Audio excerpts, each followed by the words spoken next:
इकल्ले बादल साहब सी जिन्हां ने कहा कि मैं भारतीय जनता पार्टी नाल समझौता रखना और इत्थे आपां 1997 तो लैके 2002 तक सरकार चलाई। श्री अमित शाह जी बैठे आ, सुभागा समा कई बारी मिलता कई बारी नहीं मिलता।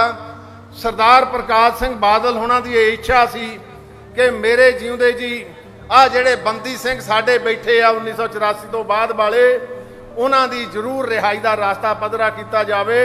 मैं तुहानूं निमरता सहित बेनती करदा, ये पंजाब दा वड्डा दुखांत जिहड़ा ब्लू स्टार तो शुरू होया अज तक लोकां दे हिरदियां दे विच रड़क रहा। उस धन धन साहिब सतगुरु श्री गुरु ग्रंथ साहिब महाराज की पवित्र गोद विच साडे बहुत ही सत्कारयोग सिख पंथ की शानामती शख्सियत सरदार प्रकाश सिंह जी बादल की अंतिम अरदास में जुड़ बैठे गुरु सवारी साध संगत जी। वाहिगुरु जी का खालसा वाहिगुरु जी की फतेह। सतगुरु जी के हुक्म अनुसार राणा राव न कोरे रंग न तुंग फकीर, बारी आपो अपनी कोई ना बंदे धीर। जिस वेले अकाल पुरख का सदा आना हर एक मनुख ने इस धरती तो चलिया जाना। सो उस अनुसार सतगुरु जी के हुक्म अनुसार साडे बहुत ही सत्कारयोग सरदार प्रकाश सिंह जी बादल जिहड़े सांतां दी न्याई बहुत पीसफुली, नहीं तो कई बारी बुढ़ापे दे विच बंदा औखा हुंदा।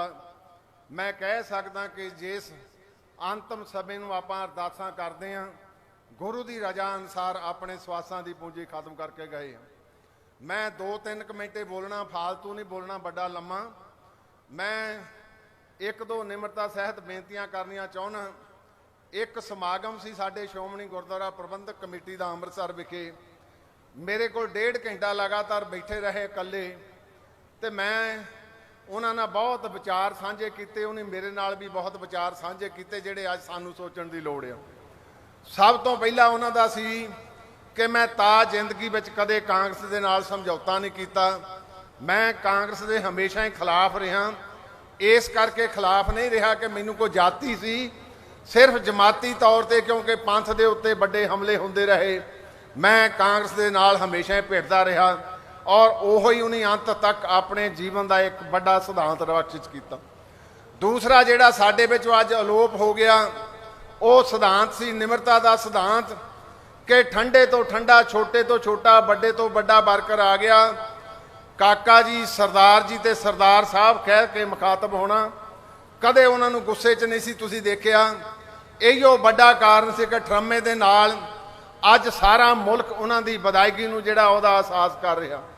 मैं एक हड्ड बीती हुशियारपुर की दसणी चाहुंदा, शायद साडे काम आ जाए। साडे उत्थे लीडर साहिबान इकत्तर हो के CM रेजिडेंस ते आए, तो जिसले आए उत्थे कुछ तत्तियां फिक्कियां गल्लां होईयां।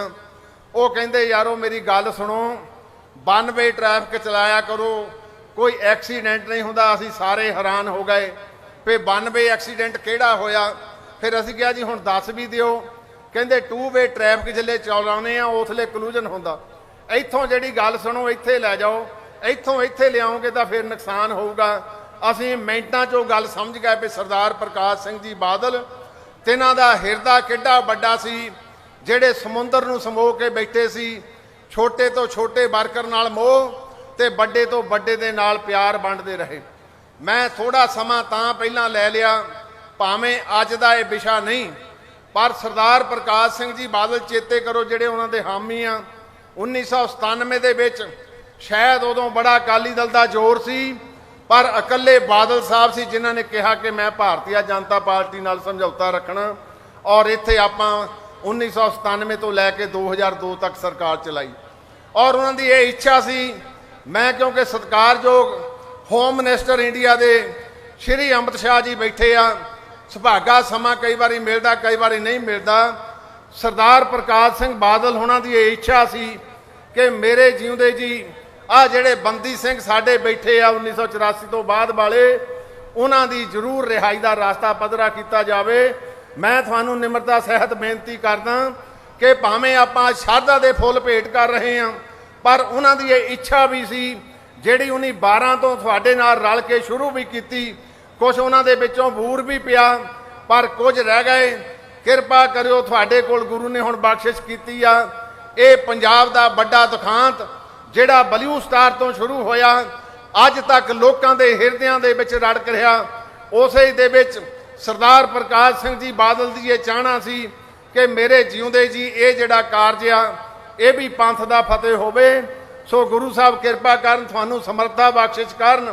ਭਾਵੇਂ ਅੱਜ ਦਾ ਵਿਸ਼ਾ ਨਹੀਂ, ਪਰ ਮੈਂ ਜਿੱਦਣ 1.5 ਘੰਟਾ ਉਹਨਾਂ ਨਾਲ ਬੈਠ ਕੇ ਵਿਚਾਰਾਂ ਕੀਤੀਆਂ ਉਹਦੇ ਵਿੱਚੋਂ ਇੱਕ ਇਹ ਵੀ ਸੀ। ਸੋ ਕਿਰਪਾ ਕਰਿਓ ਉਸ ਵਿਛੜੀ ਜਿਹੜੀ ਸਾਡੀ ਰੂਹ, ਜਿਸ ਰੂਹ ਨੇ ਹਮੇਸ਼ਾ ਹੀ ਪੰਜਾਬ ਦਾ ਭਲਾ ਲੱਦਿਆ, ਜਿਸ ਰੂਹ ਨੇ ਹਮੇਸ਼ਾ ਹੀ ਚਾਹੇ ਰਾਜਨੀਤਿਕ ਜੀਵਨ ਸੀ ਚਾਹੇ ਧਾਰਮਿਕ ਜੀਵਨ ਸੀ, ਹਰ ਇੱਕ ਜੀਵਨ ਤੇ ਸਫਲ ਜੀਵਨ ਜੀ ਕੇ ਗਏ ਆ। ਆਲ ਰਾਊਂਡਰ ਸ਼ਖਸੀਅਤ ਸਨ ਜਿਹਨੂੰ ਅੱਜ ਸਾਰਾ ਮੁਲਕ ਚੇਤੇ ਕਰਦਾ। ਮੈਂ ਤੁਹਾਨੂੰ ਨਿਮਰਤਾ ਸਹਿਤ ਜਿੱਥੇ ਗੁਰੂ ਚਰਨਾਂ ਦੇ ਵਿੱਚ ਅਰਦਾਸ ਕਰਦਾ। ਸਰਦਾਰ ਸੁਖਬੀਰ ਸਿੰਘ ਜੀ ਬਾਦਲ, ਦੇਖੋ ਮੈਨੂੰ ਕਹਿੰਦੇ ਵੀ ਕਾਕਾ ਕੁਛ ਮੇਰੇ ਤੋਂ ਗੁਣ ਵੱਧ ਵੀ ਆ ਉਹਨਾਂ ਦੇ ਵਿੱਚ, ਉਹ ਮੈਂ ਇਹਨਾਂ ਨੂੰ ਦੱਸਣੇ ਨਹੀਂ, ਕਿਉਂਕਿ ਜਿਹੜੇ ਗੁਣ ਪਿਆਰੇ ਲੱਗਣ ਲੱਗ ਪੈਣ ਫਿਰ ਬੰਦਾ ਕਈ ਵਾਰੀ ਪਿੱਛੇ ਨੂੰ ਮੁੜਦਾ। ਤੇ ਮੈਂ ਇੱਕੋ ਬੇਨਤੀ ਕਰਦਾ ਗੁਰੂ ਸਾਹਿਬ ਜੀ, ਸਾਨੂੰ ਸਾਰਿਆਂ ਨੂੰ ਤੇ ਚੇਚੇ ਤੌਰ ਤੇ ਸਰਦਾਰ ਸੁਖਬੀਰ ਸਿੰਘ ਜੀ ਬਾਦਲ, ਜਿਹੜੇ ਗੁਣ ਘੱਟ ਸਰਦਾਰ ਪ੍ਰਕਾਸ਼ ਸਿੰਘ ਜੀ ਬਾਦਲ ਨੇ ਧਾਰਨ ਕੀਤੇ ਸੀ, ਉਹ ਗੁਣਾਂ ਨੂੰ ਧਾਰਨ ਕਰਕੇ ਇਸ ਪੰਜਾਬ ਦਾ ਉਜਲਾ ਭਵਿੱਖ ਮੁੜ ਇਸ ਲੀਹਾਂ ਤੇ ਲਿਆਉਣ। ਇਹੋ ਹੀ ਸ਼ਰਧਾ ਦੇ ਫੁੱਲ ਉਸ ਵਿਛੜੀ ਰੂਹ ਨੂੰ ਆ।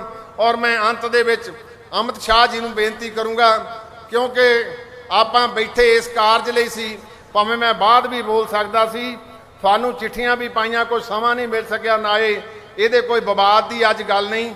ਆ ਮੈਂ ਇੱਕ ਛੋਟੀ ਜਿਹੀ ਚਿੱਠੀ ਤੁਹਾਨੂੰ ਦੇ ਦਊਂਗਾ, ਇਹ ਕਿਰਪਾ ਕਰਕੇ ਜ਼ਰੂਰ ਗੌਰ ਕਰਿਓ। ਅੰਤ ਦੇ ਵਿੱਚ ਸਮੁੱਚਿਆਂ ਦਾ ਆ ਜਿਹੜੀ ਫਲਵਾੜੀ ਪੰਥ ਦੀ ਬੈਠੀ ਆ, ਸਿੱਖ ਪੰਥ ਦਾ ਅਹਿਮ ਅਨਿੱਖੜਵਾਂ ਅੰਗ ਦਮਦਮੀ ਟਕਸਾਲ ਸਿੰਘ ਸਹਿਬਾਨ, ਨਿਰਮਲਾ ਪੰਥ, ਨਿਹੰਗ ਸਿੰਘ, ਅਦਾਸੀਨ ਸੰਪਰਦਾ ਪਰਲੇ ਪਾਸੇ ਬੈਠੀ ਆ। ਇਹ ਉਹਨਾਂ ਦੇ ਪਿਆਰ ਤੋਂ ਵਾਂਝੀ ਹੋ ਗਈ ਆ। ਗੁਰੂ ਚਰਨਾਂ ਵਿੱਚ ਅਰਦਾਸ ਆ ਸਰਦਾਰ ਸੁਖਬੀਰ ਸਿੰਘ ਜੀ ਬਾਦਲ ਉਹਨਾਂ ਗੁਣਾਂ ਨੂੰ ਧਾਰਨ ਕਰਕੇ ਇਹਨਾਂ ਸਾਰੀਆਂ ਸ਼ਖਸੀਅਤਾਂ ਨੂੰ ਨਾਲ ਲੈ ਕੇ ਚੱਲਣ। ਬਹੁਤ ਬਹੁਤ ਧੰਨਵਾਦ। ਵਾਹਿਗੁਰੂ ਜੀ ਕਾ ਖਾਲਸਾ, ਵਾਹਿਗੁਰੂ ਜੀ ਕੀ ਫਤਿਹ।